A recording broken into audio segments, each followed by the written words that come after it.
जय भोळानाथ जय दसना वीवी। आज गोस्वामी चेनल में आपनु हार्दिक स्वागत है। तो आज हूँ बात लईने आवी छूं कूमी विशेनी। कूमी एटले के करम।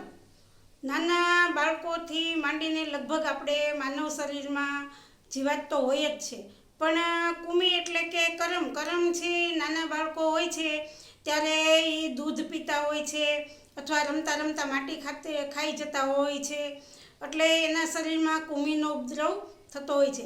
તો એ કુમી માટે એને એકદમ કુમી થઈ જાય, એને પેટમાં દુખવા લાગે છે, પેટ એકદમ મોટું થતું જાય છે, તો આપણે એમ થાય કે આ શું થયું હશે, એટલે આપણે તરત એને દવાખાને લઈ જતા હોય છે। તો દવાખાનેથી એને દવા ગોળી તો આપે છે, ક્યારેક એને પ્રવાહી એટલે કે લિક્વિડ આપે છે, લિક્વિડ બોટલ આપે છે, તો એ દવા આપણે એને પાતા હોઈએ છીએ। પણ ક્યારેક એવું બને છે કે એ બોટલ આપણે એને જે માત્રામાં કીધું એ પ્રમાણે પાઈ અને બાળક તડકામાં કેમ નીકળે તો એકદમ કુમી બહાર નીકળવા માટે પ્રયત્ન કરે છે અને એની આડઅસર એ થાય છે કે મળ દ્વારા તો બહાર નીકળે છે, પણ ક્યારેક મોં દ્વારા એટલે કે ઉલટી થાય છે અને બાળકને કરમ બહાર નીકળે છે, ક્યારેક નાક દ્વારા। તો ક્યારેક બાળક સૂતું હોય અને મોંમાંથી કરમ નીકળે અને એને ખબર ન હોય, એને ચવાઈ જાય તો આપણે બહુ મુસીબતમાં મુકાઈ જઈએ છીએ। તો આવા સમયે આવી આપણે એલોપેથિક દવા કરતાં ઘરગથ્થુ ઈલાજ શું કરવું એના માટે હું વાત કરીશ। તો આપણે પહેલાં તો એક છે કે આપણે ઓરાની દુકાનેથી વાવડિંગ લઈ આવવાના। વાવડિંગ જે દેશી ઔષધિ છે એ ઓરાની દુકાનેથી મળેલી છે, એ વાવડિંગ લઈ આવી અને તેની ચૂર્ણ એટલે કે ફાકી બનાવવાની। એ વાવડિંગની ફાકી ચૂર્ણ જે છે એ છાશમાં નાખી અને બાળકને પાવામાં આવશે તો કુમી મટી જશે ને પેટમાં કુમી રહેશે નહીં અને પેટમાં પણ દુખાવો મટી જશે। પછી બીજો ઈલાજ છે કે જે કાળી જીરી તે કડવી આવશે, તે પણ ઓરાની દુકાને આપણને મળી રહેશે, બહુ જાજી નહીં લાવવી પડે, એક તોલું લાવશો તો ઘણી બધી આવશે। તો એનું પણ ચૂર્ણ મતલબ કે ફાકી બનાવવાની અને એ કાળી જીરી છે એ કડવી હોય છે એટલે બાળક ન ખાય તો એને મધ સાથે ચટાડવાની। એ મધ સાથે બાળકને ચટાડશો એટલે પેટમાં જે કુમી હશે એ મરી જશે અને મટી જશે અને બાળકને પેટનો દુખાવો સારો થઈ જશે, પેટ જે ફૂલેલું હશે એ પણ સારું થઈ જશે। આ બે ઉપાય છે કે જે દૂધ પીતું હોય નહીં। પછી ક્યારેક આપણું બાળક જમવા માંડે છે, મોટું થાય છે, જમતું હોય છે, છતાં પણ એને પેટમાં કરમ છે, શું કામ? તો કે ભાઈ માટી પણ ખાઈ જતું હોય છે, ગોળ ગળી વસ્તુ ખાતું હોય છે, જેના કારણે પણ પેટમાં કરમનો ઉપદ્રવ થતો હોય છે। તો ત્યારે શું કરવું? તો કે વાવડિંગ અને કાળી જીરી તો હોય જ છે દવા માટે, પણ એમ નહીં, આ બે વસ્તુ નથી અને આપણે શું કરવું? અને બહુ જ દુખે છે પેટમાં, તો આપણા રસોડામાં કે આપણે રસોઈમાં આપણી કસ્તુરી કે જે ડુંગળી, આપણે કાંદા પણ કહેતા હોઈએ છીએ, ડુંગળી હોય છે, એ ડુંગળીનો રસ કાઢવાનો અને 2 ચમચી ડુંગળીનો રસ બાળકને આપી દેવાનો।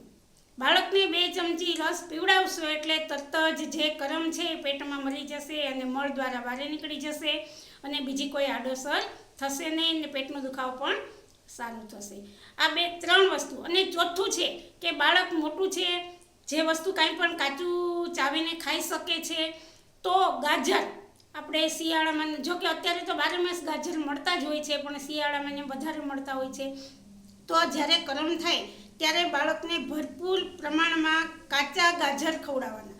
કાચા ગાજર ખવડાવશો જેથી કરીને એના શરીરની અંદર જે કરમનો ઉપદ્રવ હશે, કુમી થયા હશે એ મટી જશે અને બાળક તંદુરસ્ત પણ બનશે, સાથે સાથે એ બાળક તંદુરસ્ત પણ બનશે। ક્યારેક એવું બને છે કે કરમ થાય છે ને તેને હિસાબે બાળક ઓલું અંદર જેટલું જમે એટલું એને કાંઈ શરીરમાં પોષણ મળતું નથી, ઓલા અંદર કરમ હોય એટલે એના હિસાબે બાળક નબળું બનતું જાય છે અને હાથ પગ નબળા બનતા જાય છે અને પેટ ફૂલતું જાય છે।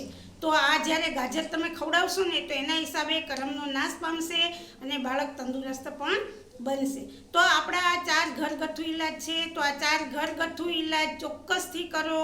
જ્યારે બાળકને કરમ થાય ત્યારે તમને એવું લાગે ડૉક્ટરને બતાવો, ચોક્કસ વાત ડૉક્ટરને બતાવો, પણ ડૉક્ટર કહે કે એને કરમ છે તો તમે ઘરગથ્થુ આ ઉપચાર કરશો એટલે બાળક કુમીમાંથી પરિપૂર્ણ રૂપે સ્વસ્થ રીતે કુમી એના બહાર નીકળશે અને બાળક સ્વસ્થ પણ બની જશે।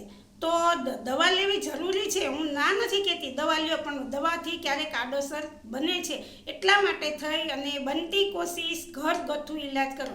જે 4 ઈલાજ છે મેં પહેલાં કીધું એમ વાવડિંગનું ચૂર્ણ કરી છાશ સાથે પીવડાવવાનું.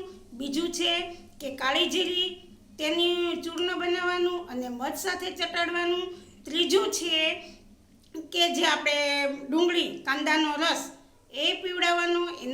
એનાથી પણ કૃમિનો ઉપદ્રવ શરીરમાં મટી જશે અને કૃમિ બહાર નીકળી જશે. અને ચોથું કે ગાજર ખાવાથી કોઈ પણ આ ચારેય વસ્તુમાંથી કોઈ પણની આડઅસર ક્યારેય પણ થશે નહીં.